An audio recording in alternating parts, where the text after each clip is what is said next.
Hello, everyone. Welcome to today's webinar. We're really excited to have you here. My name is Sharna Silfi. I will be your moderator for today's discussion. And today's discussion promises to be an interesting one. It is basically going to be a presentation on the report titled AI Literacy and Digital Knowledge Making in South Africa, authored by Dr. Leah Young, who is the head of research here at the Global Center on AI Governance, and whose research interests focus on human technology interactions and the rights of women and children in the age of AI. And basically, this report essentially discusses or argues that we need to place educators at the center of introducing emerging technologies and artificial intelligence into South African classrooms, and basically also discusses that the current reality on grounds in terms of policies is a bit removed from what the realities are in the classrooms. And so educators, when they are placed in the middle of this discussion, will help to sort of contextualize how these technologies are introduced into the classroom. I won't go into detail on that. I will leave Dr. Leah to present us with the findings of the report. But in terms of what to expect for today's webinar, we would first begin with an introduction and a presentation of the reports by Dr. Leah. And then we'll dive right into a panel discussion with Dr. Leah and our amazing panelists who are already on the call today, after which we will then take some questions. And because we have very limited time for our questions and answers, would kindly ask that you drop your questions in the chat while the conversation is going on, so that at the end of the discussion, we can collate them and present them to the panelists. And also the link to the reports will be shared in the chat so that you can have a look and follow along while the presentation is going on. So without further ado, Dr. Leah, I'll hand over to you to present the findings of the report to us. Thank you so much, Sharon, for that introduction. Can you just confirm that you see the slides? I see your screen, but I don't see the slides. I see another tab. We're seeing your slide notes. You do. Yes. Okay, 1 second then.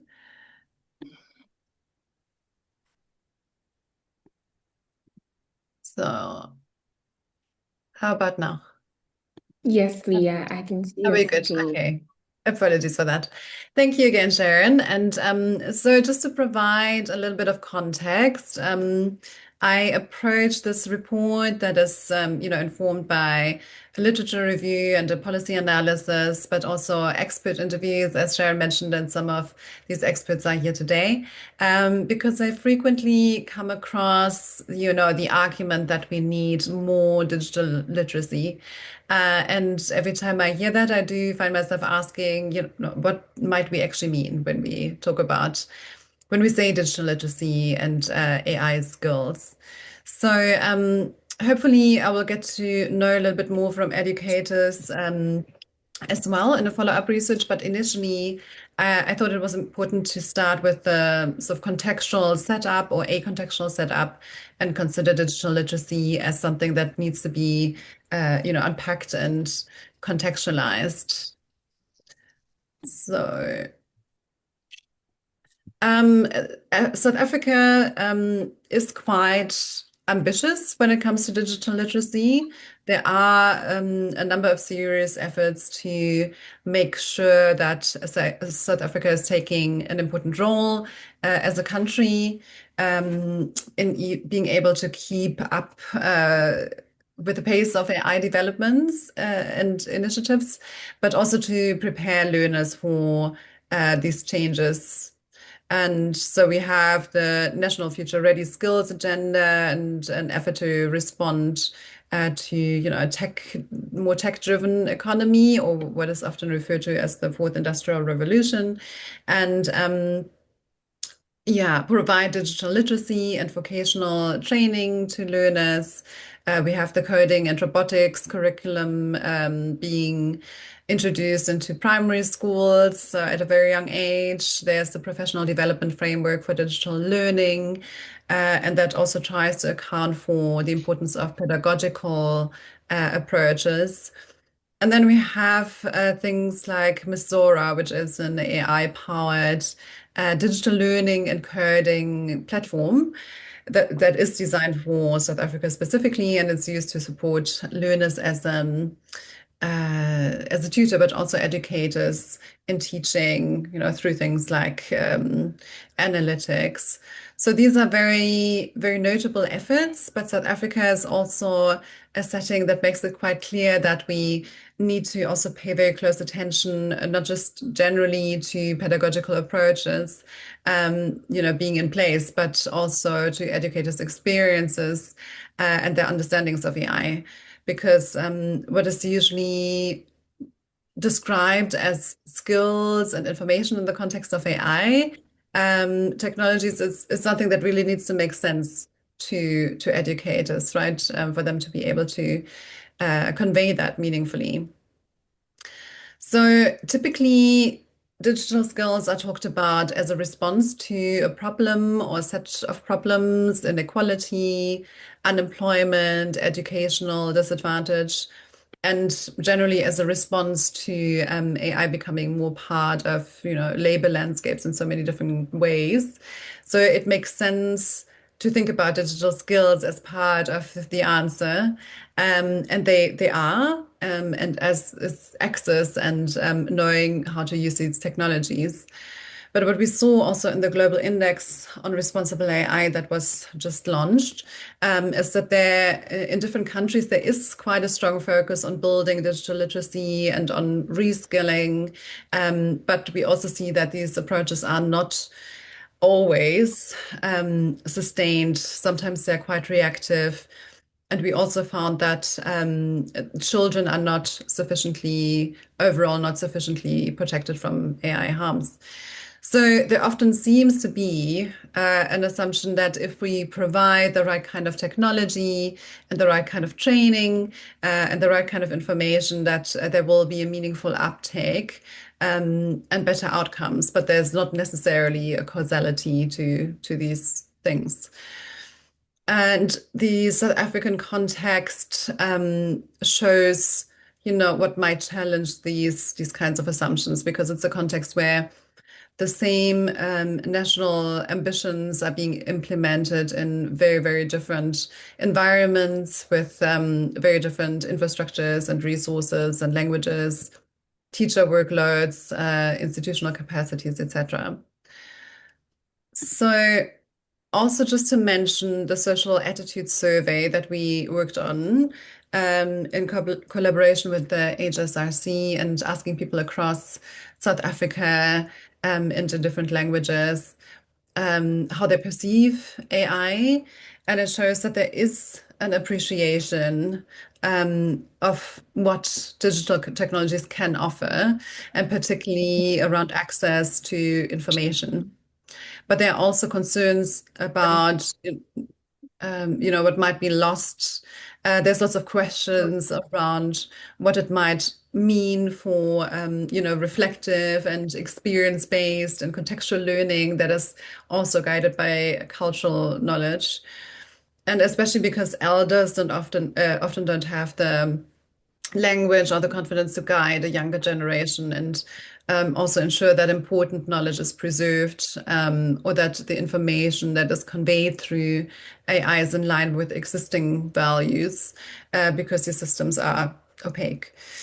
And then there's also the big question of language and vocabulary in general, because people are often not having enough access to knowledge to be able to draw their own boundaries, or even a good understanding of how AI is currently impacting their own lives. So, and that really complicates the idea of digital literacy being something that individuals just need to acquire. And it raises much broader questions about, who gets to participate in defining what meaningful digital participation actually is and what kind of knowledge is needed for that to happen. So my understanding of digital literacy is something very experience grounded, and a form of knowledge making that is not complete at a certain stage, and also something that is informed by very concrete decisions and under concrete conditions. So that brings me back to educators who are often considered, the implementers of digital transformation, but they're doing something that is much more complicated than that. So they have to interpret technologies and decide what is useful when they are translating very abstract ideas into particular classrooms. So how they understand technologies very much determines just how they do that and how they go about that. And they're deciding, what knowledge is trustworthy and these sort of things. So effectively, educators are being asked to respond to very large and technological changes through their everyday work, but often with very limited time at hand, with limited support. And at the same time, we also see that educators are constantly adapting and improvising around infrastructure and institutional constraints in ways that, things like official evaluations can't necessarily capture. So I think we need to see the experience as something that is very valuable and also quite holistic, and not just as something that is either enabling or an obstacle to digital transformation. And also something that is really important evidence about what digital transformation actually looks like and should look like. Yeah, and that brings me back to what might actually be meant by critical digital literacy or AI literacy. And it most certainly does include, technical competencies. People need to know how to use these systems. They need to understand prompting and data and sort of the basic way in which AI works. But it also means being able to ask very important questions about how systems work and what kinds of assumptions they make, what knowledge might not be included in training data sets, etc., and also who may not benefit. What does it take, for systems to be operationalized and a bit more broadly speaking? And how does it relate, importantly, to professional practices and questions of what should remain human in that context as well? So, but just also to say, we need to move beyond skills towards shared values when we talk about digital transformation, right? Uh, what are we actually trying to build and protect in the process? So digital knowledge is something that is always negotiated, and it also encompasses intergenerational knowledge, and trust and hesitancy will be very much determining in what becomes possible in classrooms. So I will, in the interest of time, leave it to have some room for discussion. But the report does cover much more, also looking at different kinds of AI initiatives in South Africa that are working very hard to develop very context-grounded technologies, and in conversation with communities, because we need to be quite specific when we talk about AI. And look, at specific technologies and how they're used, because we know that these systems, can do good things. They can enable multilingual learning and provide personalized support, but they can also reproduce exclusion and narrow what we understand as knowledge, and de-skill labor. So apart from the literature review and the policy discussion that is part of the report and the interviews, there are also more concrete recommendations for policymakers and researchers if you want to have a look at that. So, yeah, this is just a very brief introduction. And now I should stop sharing so I can take this conversation to our fantastic panel, who, as I mentioned, had the pleasure and privilege to engage with for the report. So, just to briefly introduce, we have Dr. Warren Lilly, who is a senior lecturer in the psychology of education stream at the University of Cape Town, and he has a research focus on digital equality and the meaningful integration of technology into classrooms using formative intervention methodologies. So this is just a short bio of the speakers. Omashni Naidu serves as the executive director of the nonprofit SchoolNet South Africa, and they promote digital learning and information and communication technology integration into South African schools. And she's also a master trainer for technology platforms like Microsoft and Google, and recognized for her work in curriculum material development and broadcast education. And we have Dr. Linford Mlaudi, who's a lecturer in ICT enhanced learning and the project manager for creative coding at the University of Johannesburg's Faculty of Education. And his research centers on teacher professional development through creative coding, ICT integration, and the use of mobile technology in educational settings. So, yes, this is a brief introduction to our panel. And I firstly want to ask one question across the panel for each panelist to respond to briefly within 2 or 3 minutes, because I'm quite curious.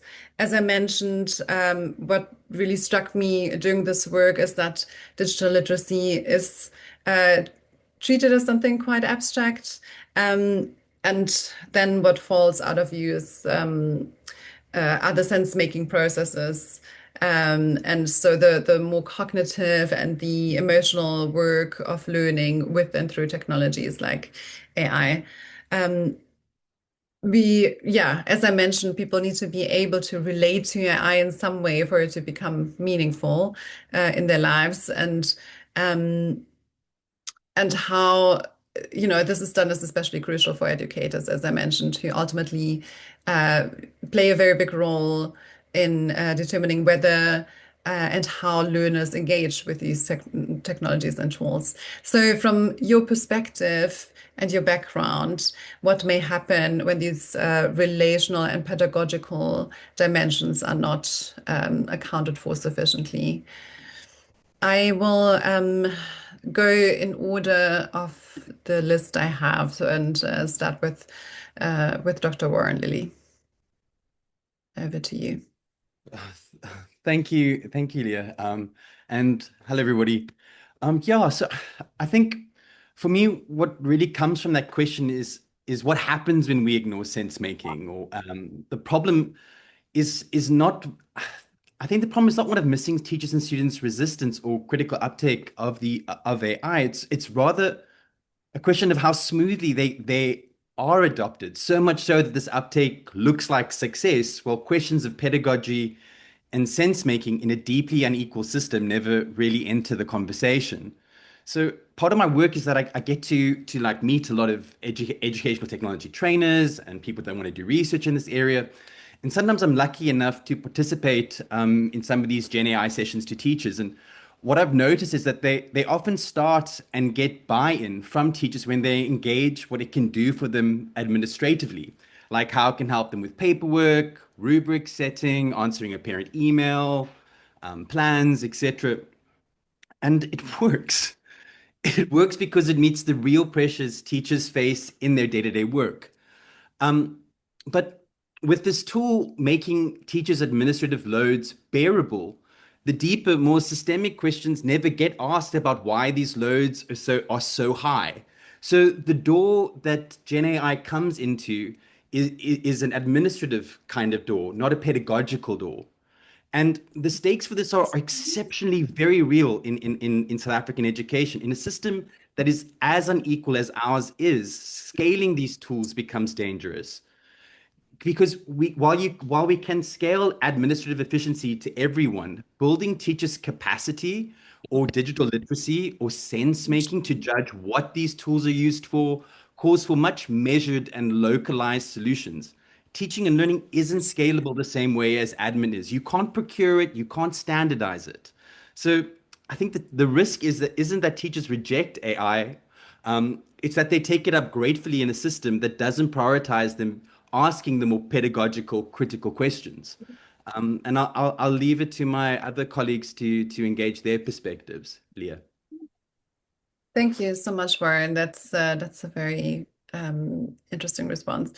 Omashni Naidu, please, over to you if you want to engage the discussion. Thank you, Leah. Good morning, everyone.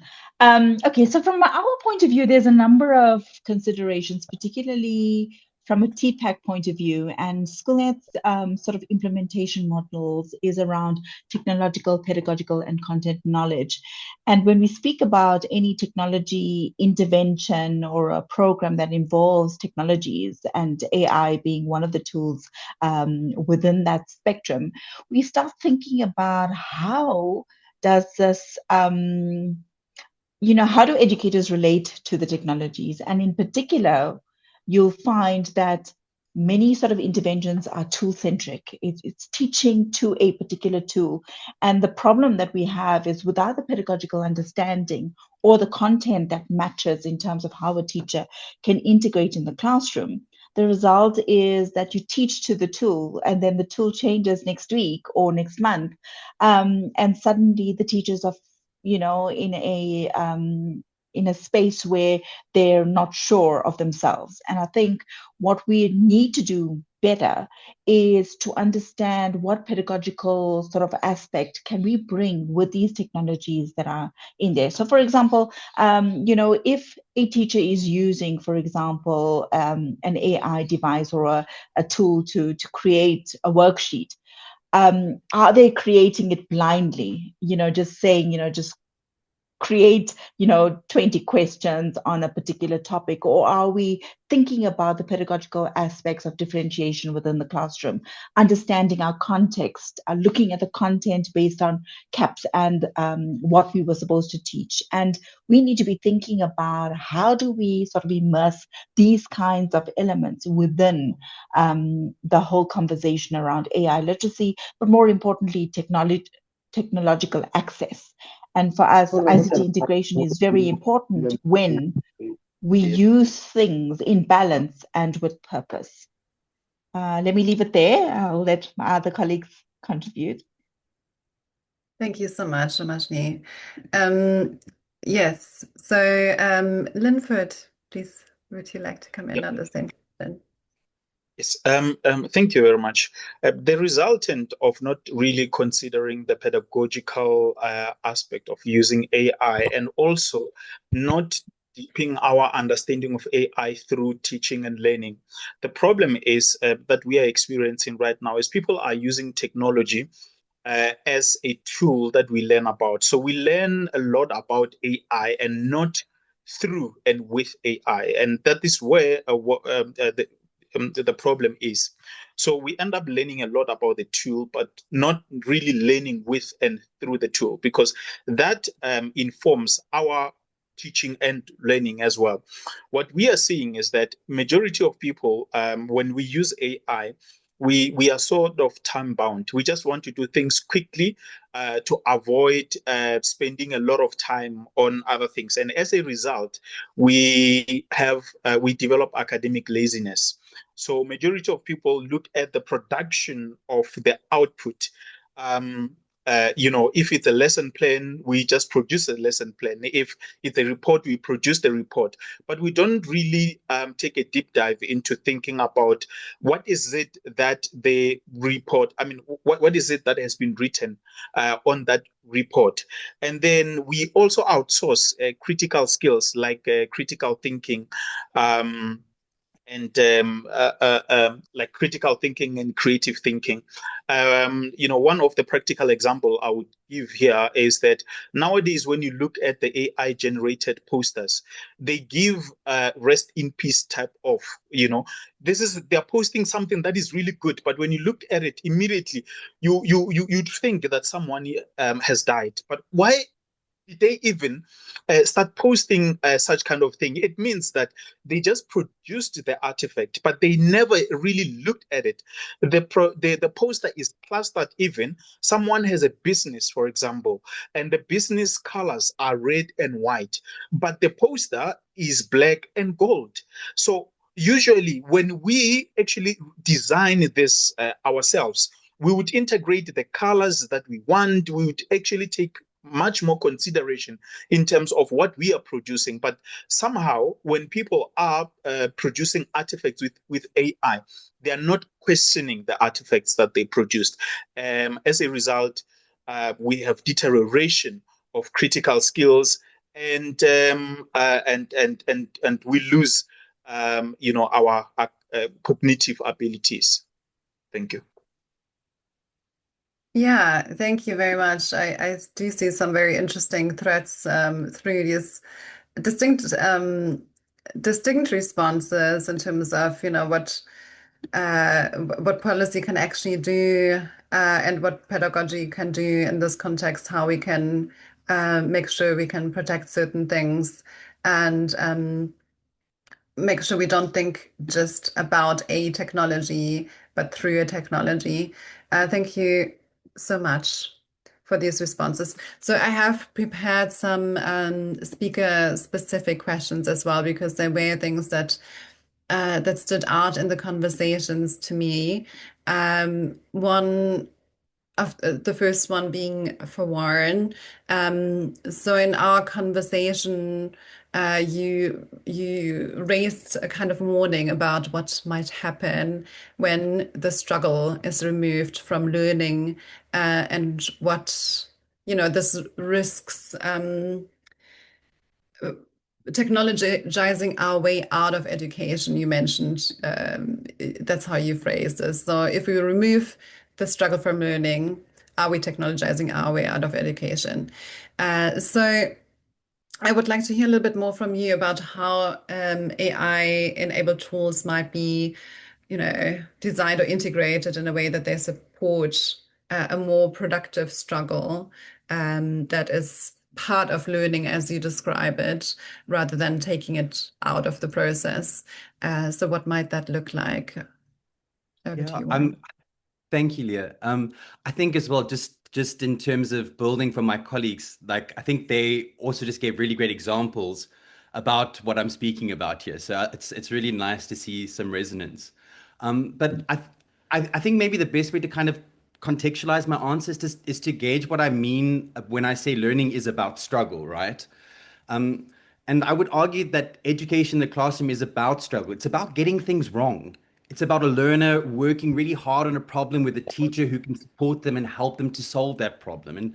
And there there is the struggle, that difficulty when a learner is attempting to do something and a teacher support coming in. That's a productive struggle about learning, for learning, essentially. And this is different when we think about struggle or hardship that many of our learners face because there are 60 learners in an overcrowded classroom with no materials. Here, the space for productive struggle is really quite difficult to achieve. And it's often where Gen AI or EdTech solutions are often geared as solutions to kind of fill that gap. But I would question the consequences of this in an educational system that prioritizes getting things right over getting things wrong. And that's what I mean when I talk about us technologizing our way out of education, right? Earlier, my colleagues were speaking about the need to move with and through, and that's essentially the opposite of that, right? So it's not teaching for the tool like Umashni, that's technologizing our way out of education. When we're working with or through, we're thinking about these deeper learning and teaching. So education's meant to equip our young people with the skills and knowledge to be productive citizens of our society, critical thinkers, caring neighbors, purposeful workers. And my concern sometimes is that the way in which Gen AI is being deployed to quickly develop that lesson plan, answer that test question, write that essay, is move and Linford was doing such a great job of describing the issues of this. It's moving us to replacing the learning, that struggling, that getting things wrong, to getting things right. And now this is a system issue completely as well. And Gen AI is challenging that in that it's showing us what happens when we have an educational system that's measured on performance, is not one that's really about learning at all.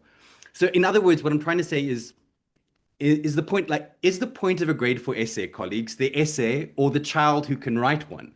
One is focused on the mark and performance. The other is an educational system that's about developing that child's capability.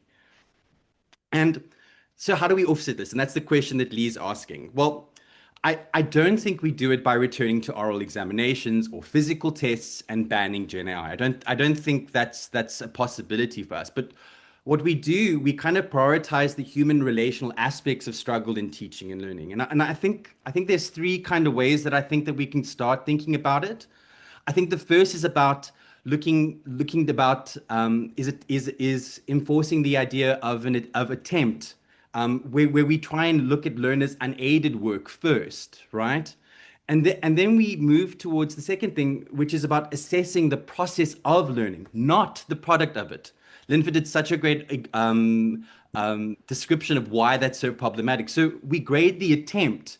We looked at the revision and the learner's reasoning and about what that changed. And then I think we also need to think about these tools that we're using, right?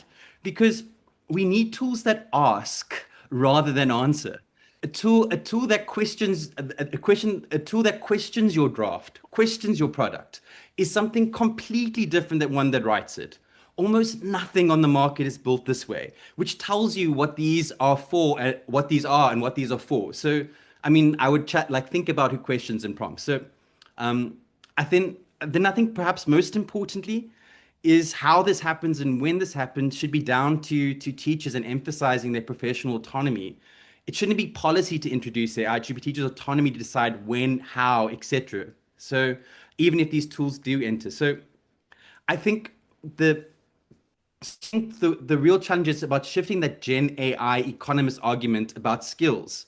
The economists would argue we don't need to teach children to write, right? AI can produce the essay, but the essay was never really the point at all.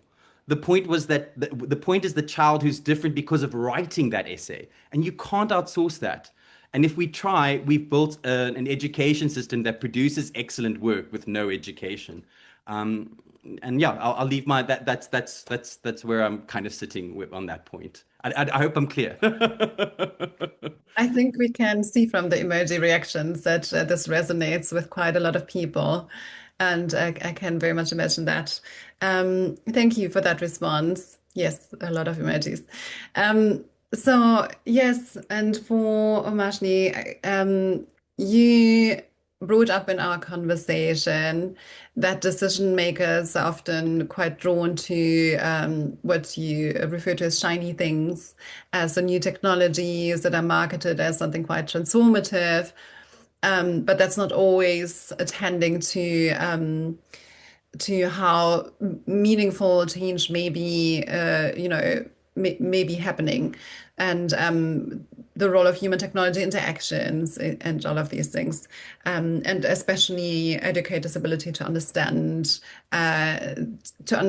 these tools in their own context and against the context of their own life worlds, and to use them with confidence as a result.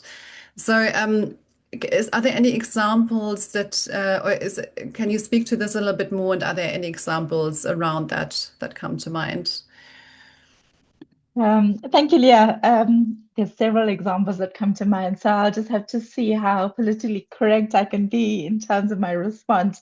But when it comes to the shiny things, and I think when we think about any technologies that are brought into a system, it's the technology hype, right? So you'll find at the moment every media coverage is around AI and crypto and all of the sort of elements around that conversation.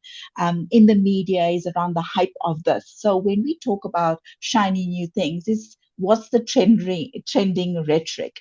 And us as educators, we need to be, thinking through what does it mean for education? And like Warren is pointing out, what's its purpose in terms of education? How is it going to help the child be a better adult and a citizen of the world?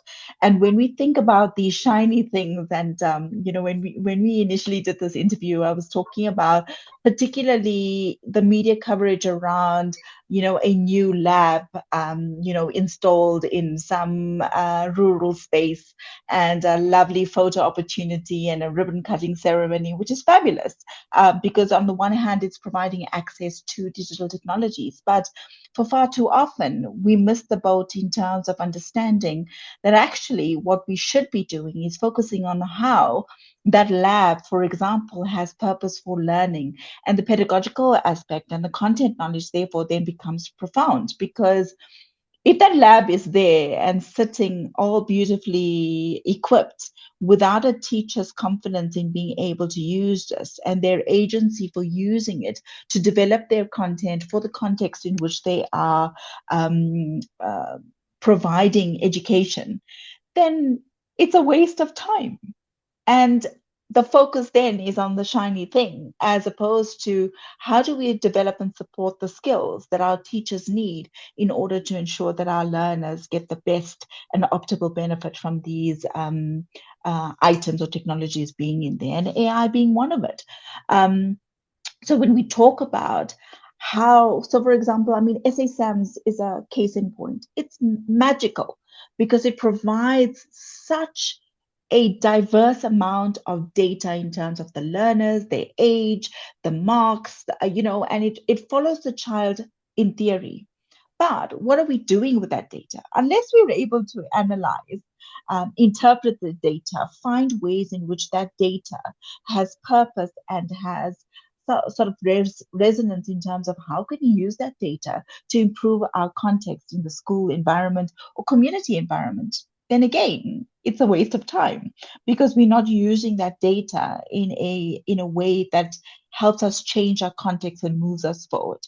And I think, where we've seen success in terms of AI, for example, is where a teacher would not just be able to just use AI with a prompt to generate something, but let's say a teacher was trying to find indigenous texts, and we know that South Africa has so many diverse native languages, and we're trying to find differentiated texts. So, for example, a teacher could say, AI create a isiZulu or isiXhosa sort of texts that are appropriate for a grade 5 learner, grade 7 learner, grade 9. So you're ensuring differentiation within a classroom context, and you're allowing the child to then benefit from that optimally. And so it is not, like Warren was saying, it is not about the product, but about the process for how one arrives at using these particular technologies that are there, not focusing on the technology tool or the shiny aspect of whatever new trending element that's out there in the world. I'll stop there. Thank you so much. And I really like how through all of these responses, a whole narrative builds that seems to all the responses are in conversation with one another. And yeah, that really it resonates with my impressions as I did the report. That's very good to hear. So over to you, Linford. One thing that that stood out in the conversation we had was how creative coding and the form of creative coding that you encourage in particular is a very embodied way of learning, and also a way of learning that needs the right kind of setup. So people have to feel like they belong in a learning space and all of these things. And also how you speak about experimentation, building an understanding of technologies and its purpose sort of through the body. And so I'm wondering from your perspective then, and based on the experiences that you've had, feel free to elaborate a bit more on them. What can AI literacy initiatives learn from this kind of creative learning, coding and learning more broadly, as you thought it up as part of your, efforts also to build a community. Yeah. Thank you very much. The idea of creative coding comes from the idea of creative learning. So it centers around creating opportunities for people to develop as creative thinkers. And around that, it also encourages people to express themselves creatively. So it encourages self-expression. By self-expression is that we look at what you already have in your mind. We all have our own personal imaginations. So whenever we want to develop certain artifacts, we already have something in our mind that we want to develop. How does now technology help us express ourselves? How does it help us to externalize our internal imagination? And that is very important. So once one focuses on creative learning, then even the person who might think that they are not creative enough is able to recognize their creative abilities. So that is very much important. And that's something that we've also learned, because throughout the research that we conducted, we had many of the participants saying, I did not know that I have a creative mindset. So technology was used to externalize and enhance some of the skills that one may have never thought that they had. So we learned that as well. And also that the focus was on learning, as Umashni was saying. The focus was on learning instead of the production of the artifacts. So that was very important. And we also need to start teaching those skills that teachers and learners need to thrive in a fast changing world. And one other thing that we also learned is that training teachers, focusing on the technical aspect and pedagogy is much more important. Majority of the teacher trainings that we are seeing, and it also comes with AI as well, the focus is on the technical aspect. So when you train teachers, firstly, you need to be a teacher. I must argue that in order to train teachers, you need to be a teacher. And the reason I'm saying that is because the focus is on learning. And if the focus is on learning, one needs to understand what are the mechanisms of learning. So when we say someone is learning, what do we mean as well? One of the things that Warren indicated was about effort, making an effort. There's no learning without effort. So how do you now create opportunities for people to develop cognitive effort when they are learning? So within the creative coding community, as we developed, we realized that it was important for us to teach the technical skill and also teach the pedagogical skill, because at the end of the day, after teachers have learned the technical skill, they will need to transfer those skills into a teaching environment. So if we haven't taught them how to transfer those skills, then how do we expect them to be able to transfer those skills? That's why, Omashini, you find those the ICT labs delivered into the schools. But when you go to the school, you find that they are not used. When you ask teachers, why are these not used? They're saying we don't know how to use them. Of course, the training was done. Same thing with coding and robotics right now. It's happening. Robots are presented there, and then they are taught how to use the robot. But still, they still do not know how to do it. So we realized that it was very much important also for one to, as you plan on the technical skill, you also need to plan on the pedagogical skill. And the pedagogical skill is not to say it, this is how you do it, is to practice it. In the creative coding, what we do is we plan our pedagogical strategies, and we started exercising them. And one of the things that we used to ask, we ask the teachers, we would say, can we borrow your young self? In other words, we teach you now as if you are a child. We give you the experience. Then after having given you the experience, now we consider that you are a teacher. So when you go into the class, already you've experienced how learners would feel, and you know how these skills are going to be transferred. With AI, it's the same. We have a lot of presentation. This is how you do it, but um, we do not have a lot of consideration of the pedagogical skills. So that's very important. I think when we do this AI literacy initiatives, we need to, as we plan the AI technical part, we need to plan also the pedagogical aspect of it. How am I going to facilitate this, not just transferring the skills? How am I going to facilitate this? So that was a very important thing that I think we need to do. And we also need to emphasize our exercising our ability to think. One of the examples that I usually give is that nowadays we've got people who are our age group.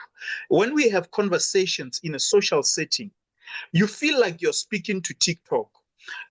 So people actually just they digest information from the TikTok algorithm, and then they reproduce it without even thinking. You're like, have you really thought about this? So it becomes an issue.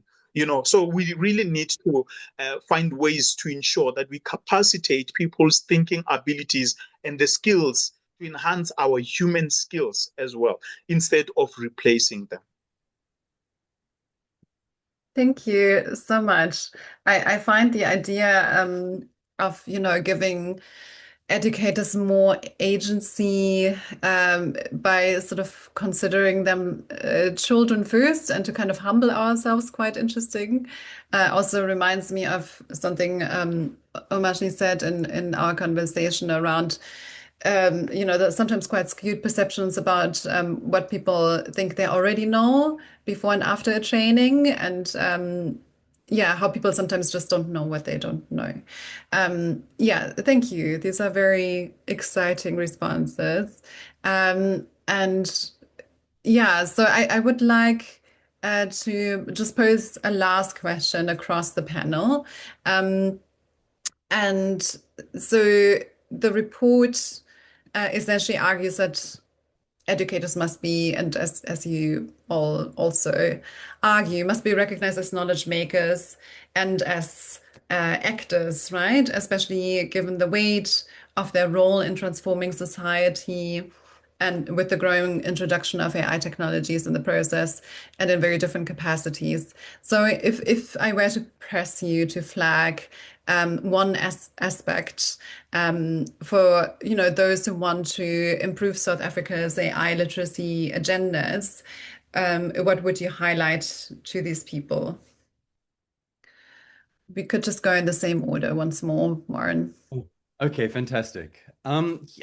Leah, I think this is such a great question. I mean, if we want to improve AI literacy in South Africa, I think Linford and Amashni have spoken of, like, I think we need to kind of resist that kind of go to, like, train educators in the conventional kind of way. It seems to be like our automatic response about rolling out workshops, building capacity, and getting everyone on board. I mean, these are things we need to be the most careful about, because conventional training assumes we already know exactly what teachers need to learn. And I think that's the assumption that we've been actually collectively arguing against. When you say giving teachers agency, we need to stop treating our educators as recipients of AI, of the AI literacy agenda, and start treating them as people who make it, produce it. We need to fund and build spaces where teachers work this out together and treat what comes out of those spaces as evidence. Not importantly, not as some pilot space to shiny test this new Gen AI tool, or get some feedback on some generic course teaching them to be critical, right? Research that's really about developing real spaces. I mean, Linford, your coding space for these educators sounds like it was like a real space for them to examine the difficulties in these practices and contexts, and helping them think through. And this is what I would argue we need. We need research, we need spaces that or training that's or training spaces, but there wouldn't be training because teachers would be looking together and looking at the difficulties in their practices and context, reflect and experiment and design ways that can support them. And and most importantly, we keep not speaking about learners, they're learners as well. You know, otherwise our AI literacy agenda is going to be written by people sitting and selling these shiny tools, and not the teachers. And teachers are going to be measured by a standard that they had no hand in setting. And we already see the impact of that already in our system. I mean, are we just going to keep reducing? It's why again, like Umashni was speaking earlier about the worries of us thinking through tools. We need to be thinking through systems, and that's kind of what I've been trying to flag today to colleagues. If we're thinking through systems, we're thinking about agency. And that's something that I'd like to leave everyone with. Thank you so much, Warren. Yes, over to you, Omashni, and then Linford before we open up. Okay, for me, the one sort of flag is I think we need to understand to what extent are we outsourcing our brains versus using AI to amplify um, our skills and competencies versus producing a product. And I think there's multiple ways in which one can use AI or digital technologies, as a whole.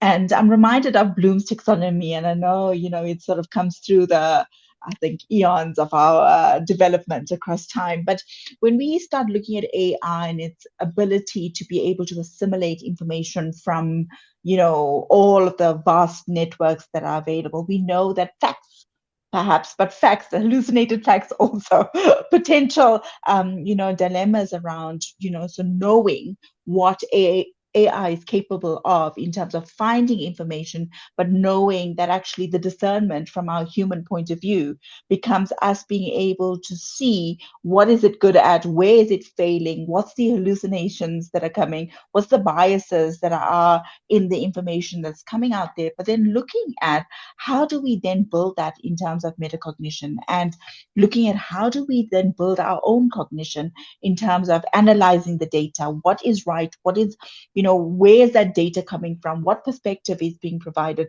And I think the how we're thinking in terms of what we're doing with our children at the moment is a very important, as opposed to evaluating the information that's coming through. And it's more than just facts being given. And perhaps that speaks to a different conversation around how we assess learning as well, because perhaps we're assessing the wrong way. But the important aspect here is that, like Lynn was talking about, how do we gather people together? And I think what's working well for us is professional learning communities where people are gathering together to actually discuss. And like Warren was saying, is how do you sort of come and co-create and looking at what are the contextual problems that we are facing as educators in our context, and how can we use technology or without technologies find ways and solutions that actually bridge those gaps for our context. And therefore agency in terms of teachers are sort of paramount, because we know what our troubles are in terms of our classrooms. We know what the context that we're facing on a daily basis. So how do we then discuss and find solutions to the problems that we have, knowing that there are some tools that can augment and without outsourcing our brains, essentially. Yeah, that's me. Thank you so much, Linford. I would say, we have to have willingness to study the science of learning so that we can learn about learning and how to create transformative learning experiences. There is no learning without understanding about learning. So one must be willing to learn about learning before they can create learning experiences. So I fail to understand how one who does not understand learning creates learning experiences. How are you going to weigh it? How are you going to improve on it? That is why we keep on repeating our strategies that are not working. And then also, we need to create training spaces and practices that are informed by teachers and continuous experimentation so that, because usually there's a tendency of alienating teachers. Teachers always receive ready-made policies, ready-made trainings that are not informed by teachers. How would you cook for teachers if you have never involved them during the process to understand what they like? So it really becomes an issue. And I'm saying this because usually I would be involved in the policy forums and things like that. Majority of education experts, their ideas are isolated. The people who take the lead would be the technical ones. And it's a continuous process. When it comes to ICT, coding and robotics, AI literacy, the technicians are taking the lead in the education fraternity, whereas they are not experts in education. So even if one is an expert in AI, you are an expert in your field. Once you come into education, you're not an expert. You can be a consultant. In order to be an expert, you need to learn about learning and teaching. So those are some of the things that I would emphasize that we need to take into consideration. Thank you so much. I realize we have only a few minutes left. I will make a good effort at trying to synthesize what has been said so far, but I really do want to at least take a few minutes to to look at the audience questions. And Sharon, perhaps you can collect some of those for us and direct them. Yes, Leah, I can. Excellent discussion. I was following and I loved it. Most of the messages in the chat are reflections. A couple of them are questions, which I will read out if that's okay. So the first one, that's a question, says, kindly give a brief or background on the use or application of multiverse in teaching and learning, such as Google Classroom as an AI tool. I'm not sure who would want to take that. And then the next one is Ismail from Somali asking, how can AI empower teachers rather than replace them? But I think someone gave him a response in the chat. Not sure if that's helpful to him. Yes, those are the two questions we have so far. Thank you so much, Sharon. Yeah, I saw there was a lot of traffic. Those are probably mostly comments and responses to each other. Does anyone feel comfortable taking on the first question? I do feel like the second one we did speak to. Yeah.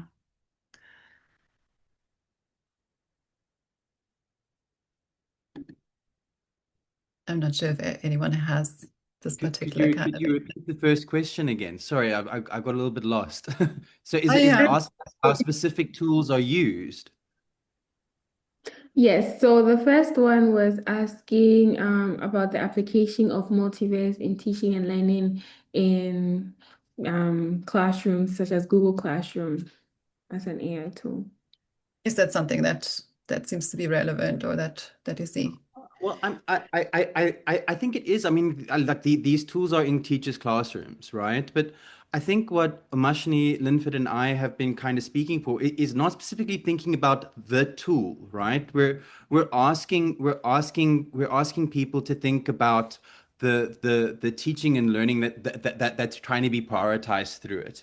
And I mean, Mashni gave such a really great discussion about tool-orientated thinking, right? Specific tool-orientated thinking and the issue around it. So, I mean, I mean, there are bigger questions when we start talking about these tools from the north, etc. But we're not going to go into that today.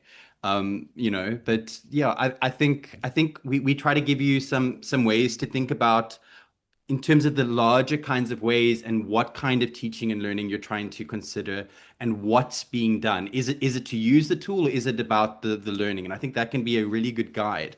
That's my answer. I don't know if Mashni or Linford want to hop in here.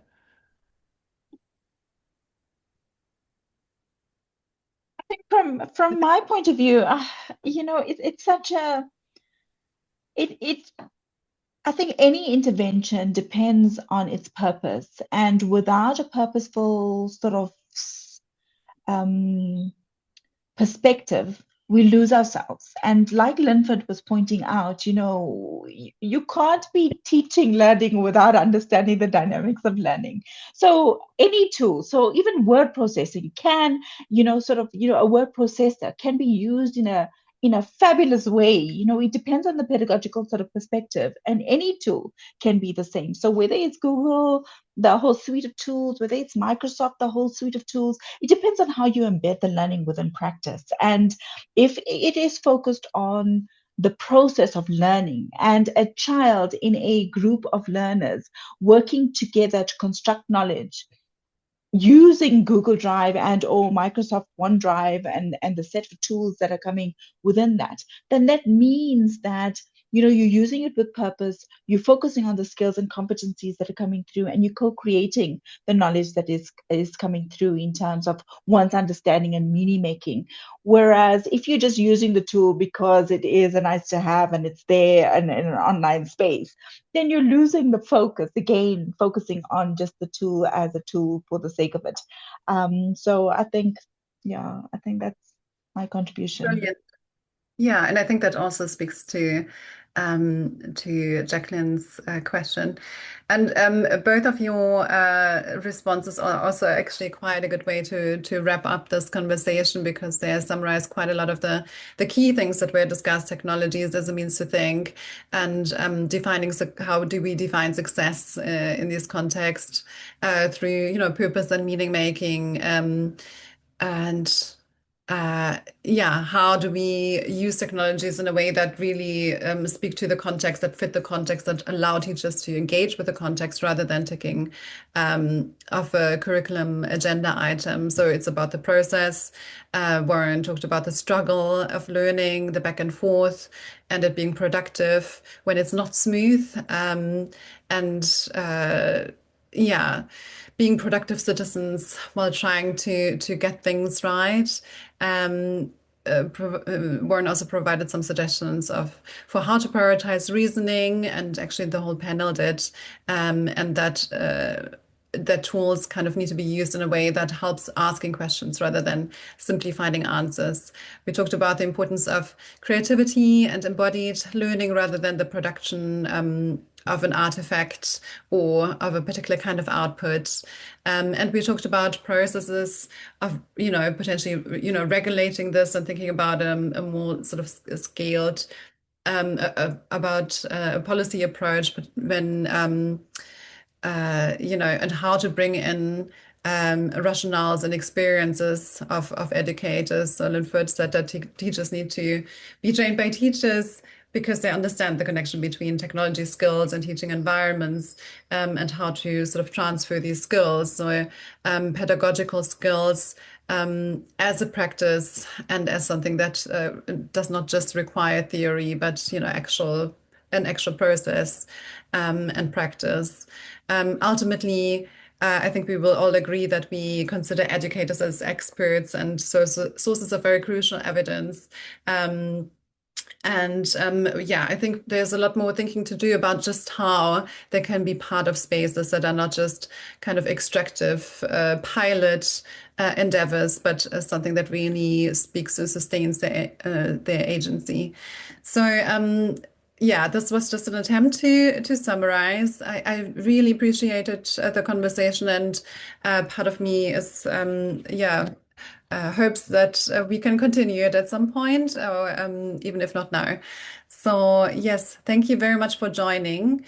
You will see a message in the chat about the webinar being available, and please do have a look at the report. And again, I'm really hoping to continue this conversation at another point. Thanks again for joining.